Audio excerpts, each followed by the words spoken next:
কেমন আছো তোমরা সবাই? আশা করি ভালো আছো, আমিও ভালো আছি। তো এই ভিডিওটা দেখার এগোতে যারা আমার এই কুকার পার্ট 1-এ ভিডিওটি দেখোনি তারা পার্ট 1-এ ভিডিওটি দেখে নেবে। সেটাতে আমি ফ্যানটা খুলে নিয়েছিলাম। তো এরপরে চলো ফটাফট আমি এই ফ্যানটার বিয়ারিংগুলোকে খুলে নিচ্ছি।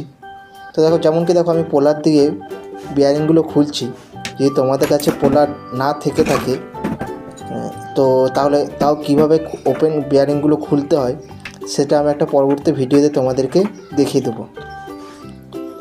তোমরা যেমন সবাই জানো যে প্রথম আমরা যখন কাজ শুরু করি তখন আমাদের কাছে এত পয়সাও থাকে না, আর তাই কিন্তু আমরা পোলার সব কিছু কিনতে পারি না। তো প্রথমে আমারও এরকম অবস্থায় ছিল, আমি আস্তে আস্তে কাজ করে সব কিছু কিনেছি।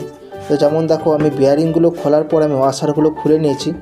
এরপরে এইগুলোকে আমি ভালো করে একটু পরিষ্কার পরিচ্ছন্ন করে আমরা এগুলো সব সেট করব, ঠিক আছে? কারণ পরিষ্কার যদি আমরা না করি তাহলে কিন্তু পরবর্তীকালে আমাদের সমস্যা হবে, আর এই সমস্যাগুলো যাতে না হয় সেজন্য কিন্তু আমরা পরিষ্কার পরিচ্ছন্নভাবে কাজগুলোকে করব।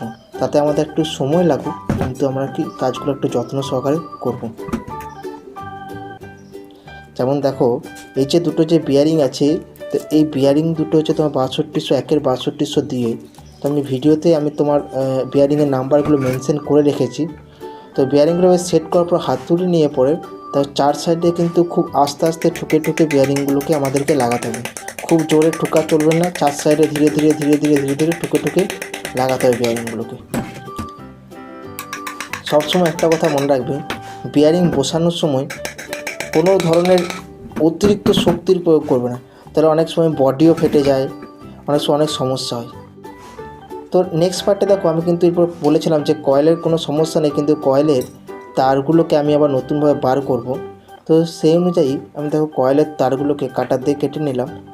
কেটে নেওয়ার পরে আমি এগুলো যে এখানে যে ক্লিপটা দেওয়া ছিল, ক্লিপটাকে কেটে নিচ্ছি। কেটে বার করে দিয়েছি। এরপর তারের গোড়াগুলো কেটে দিয়েছি। না কেটে তোমরা চাইলে এগুলো গ্যাস লাইট দিয়ে পুড়িয়ে পরেও কিন্তু এই তারগুলোকে বার করে নিতে পারো। তো পুড়ালে সুবিধা এটা হয় যে কারণ তামার যে তারগুলো হয় না, সূক্ষ্ম তারগুলো, এগুলো অনেকটা হার্ড অবস্থাতে থাকে। তো এগুলো পুড়ে নিলে পরে জানো তো তোমার ওটা অনেকটা মানে লুজ হয়ে যায়, মানে ফ্লেক্সিবিলিটি চলে আসছে তারটার মধ্যে, তো তারটা ভাঙে না। তোমরা কিছুক্ষণ পরেও দেখতে পারবে এই কাজ করার সময় আমার তারটা একবার ভেঙে গেছিলো। তো দেখো চাকু দিয়ে এভাবে স্লিপ টিউবগুলোকে কেটে পরে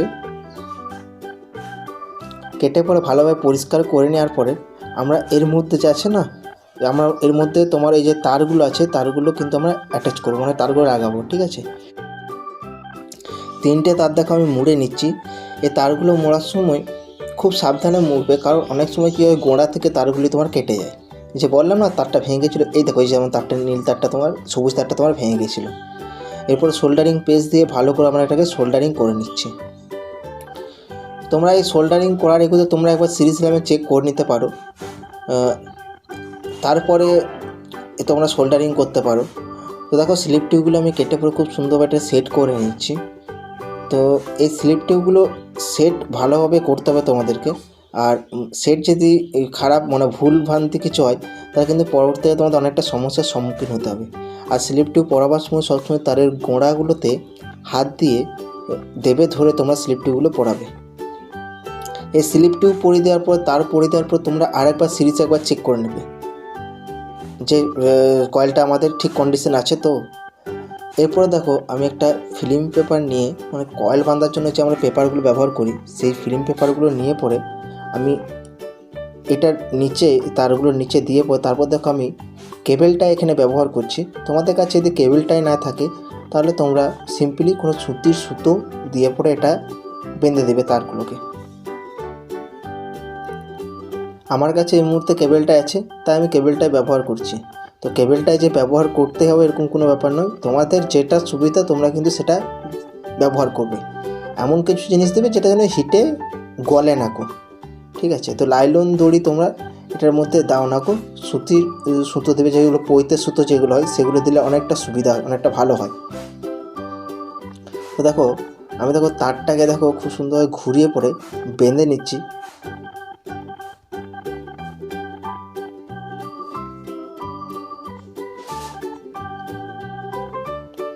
অবশ্যই মনে রাখবে এই কাজগুলো, এই কয়েলের কাজটি তোমরা যখন করবে তখন কিন্তু একটু সাবধানে করবে।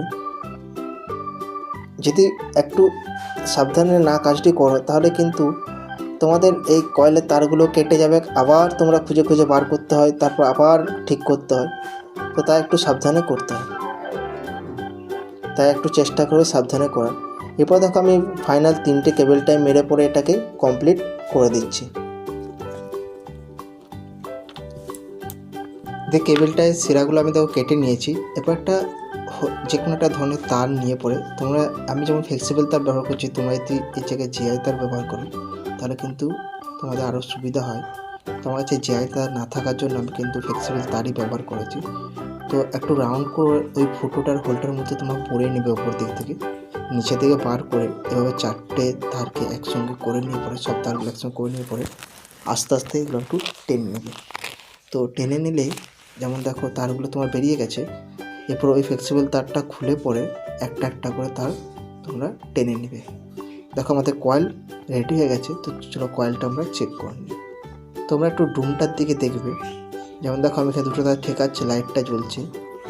এই যে দেখো আমি কয়েলটা চেক করছি, হলুদটা সবুজটাতে লাগাচ্ছি তখন কিন্তু লাইটটা একদম কম গ্লো করছে, আর লালটাতে হলুদটাতে লাগাচ্ছি একটু বেশি গ্লো করছে, আর লালটাতে সবুজটাতে লাগাচ্ছি তখন আরও একটু বেশি গ্লো করছে। এখানে যে ক্লিপটা যে এঁটে ছিল যে স্ক্রুটাতে, তো সেই স্ক্রুটা আমরা খুলে নিচ্ছি, কারণ এই স্ক্রুটা আপনার আমাদের কোনো প্রয়োজন নেই। একটা ওয়াশার ছিল, খুলে নিয়েছি। এরপরে দেখো আমি আঙুলতে যে স্যাপটা দেখালাম, তো স্যাপটা আমাদের ক্ষয়ে গেছিলো প্রথমে বললাম। তো এটা বেসিক্যালি সমস্যা ছিল তোমার স্যাপ আর বিয়ারিং। আমি কয়েলের কাজটা এক্সট্রা করে দিলাম যাতে পরবর্তীকালে কোনো সমস্যা না হয়। তো আমি দেখো স্যাপটাকে এভাবে পাঞ্চ করে নিচ্ছি। তো তোমাদের কাছে ফাইল থাকলে তোমরা কিন্তু ফাইল দিয়েও পাঞ্চ করে নিতে পারো। তোমরা বলবে যে দাদা কয়েলের কাজটা এক্সট্রা করার কি দরকার ছিল? কয়েলের কাজটা এক্সট্রা করার দরকার এই কারণে, কারণ অনেক দিন ফ্যানটা চলার পরে লিডগুলো যে কানেক্টের যে তারটা, সেটা তো অনেকটা সরু তার, তো সেই তারটা অনেকটা সবুজ সবুজ হয়ে যায়। তো সেই সবুজ সবুজ হয়ে গেলে পরে তোমার ওটা ওখানে লিডগুলো ব্লাস্ট করে যায়, মানে ওখানে অতটা কারেন্ট ওর লোড নিতে পারে না, ওর ক্যাপাসিটিটা কমে যায়। তো তাই নতুনভাবে তোমরা লিডগুলোকে বার করে নেবে। এটাতে তোমার ফ্যানটার লাইফ অনেক বেশি হয় আর ফ্যানটা অনেক দিন অবধি চলে। তো চলো ফটাফটভাবে আমরা দেখো দু সাইডেই এটাকে 5টা আমরা কিন্তু করে নিচ্ছি। তো 5টা করে নেওয়ার পরে আমরা তোমার এই যে ঢাকনাটা আছে, ঢাকনাটাতে আমরা তো অলরেডি বিয়ারিংগুলো লাগিয়ে দিয়েছি। তো এরপরে আমরা তখন ঢাকনাটা নিয়ে পরে তোমার ওই বিয়ারিংগুলো সেট করব। তো 5টা আমাদের খুব সুন্দরই হয়েছে। যেমন বলছিলাম ঢাকনাটা নিয়ে আমরা ফ্যানটা সেট করব। তো ঢাকনাটাতে ফাটাফাট আমরা ফ্যানটা সেট করে নিচ্ছি। এবার বসিয়ে পরে ওপরে হাতুড়ি দিয়ে সামান্য ঠুকে নেব, দিয়ে তোমার এটা সেট করব ফ্যানটাকে। এরপর আমরা উপরে ঢাকনাটাকে লাগাবো। এই ফ্যান সেট করার সময় যে লিড তারগুলো আছে সেগুলো সবসময় একটু খেয়াল রাখবে। অনেক সময় হয় লিড তারগুলো নিচেতে রয়ে যায় আর আমরা উপরে ঢাকনাটা লাগিয়ে দিয়ে তারগুলো আমাদের কেটে যায়।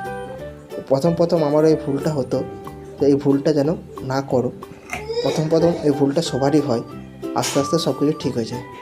যেমন দেখো ঢাকনাটা লাগিয়ে পরে 4 সাইডে হাতে দিয়ে আমি এটাকে ঠুকে নিচ্ছি। আস্তে আস্তে 4 সাইডে ঠুকবে, খুব জোরে জোরে ঠুকে দাও না, তাহলে কিন্তু তোমার ভেঙে যাবে।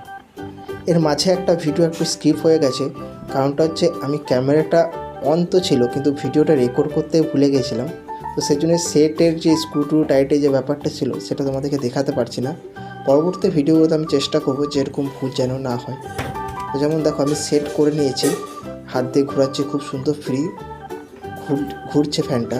এরপর আমি ক্যাপাসিটার ক্লামটা এটার মধ্যে লাগিয়ে পরে টাইট করে নেবো আমি এটাকে।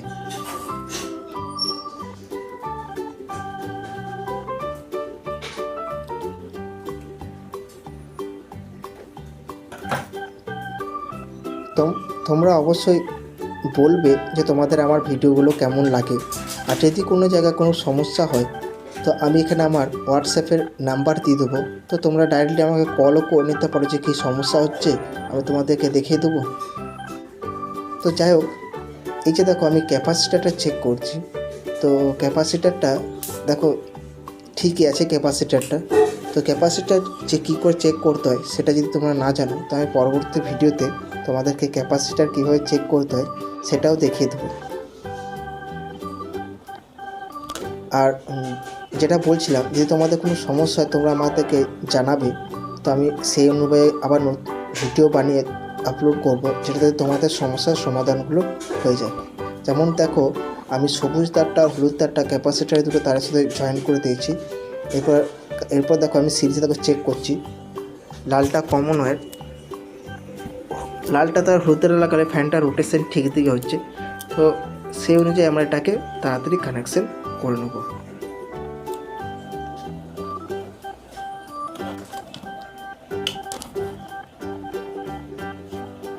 তো কানেকশন করার আগে তো আমরা একবার ফ্যানটাকে ঘুরিয়েই দেখে নিই যে ফ্যানটা সব কিছু চলো ঠিকঠাক রোটেশনে ঘুরছে না। তো প্রথম এটা তোমাদের সবারই অসুবিধা হবে যে ফ্যানটা ঠিক দিকে ঘুরছে কি ঘুরে নেই। তো দেখো ঘড়ির কাঁটার বিপরীত দিকে কিন্তু ইন্ডাকশন মোটর রান করে।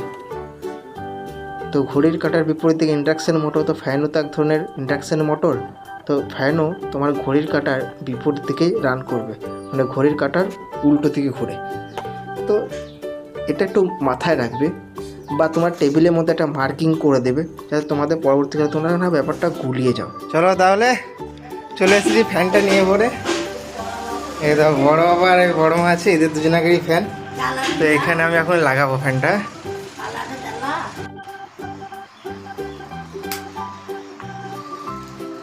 এগুলো একটা কাজ করে তো না, এই স্পিড বাড়ানো কমানোটা কাজ করে।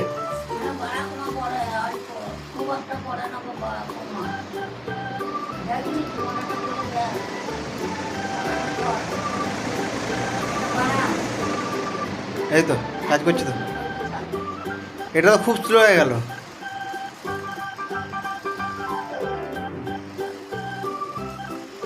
দাও, হয়ে গেছে তোমাদের ফ্যান রেডি, আসছে।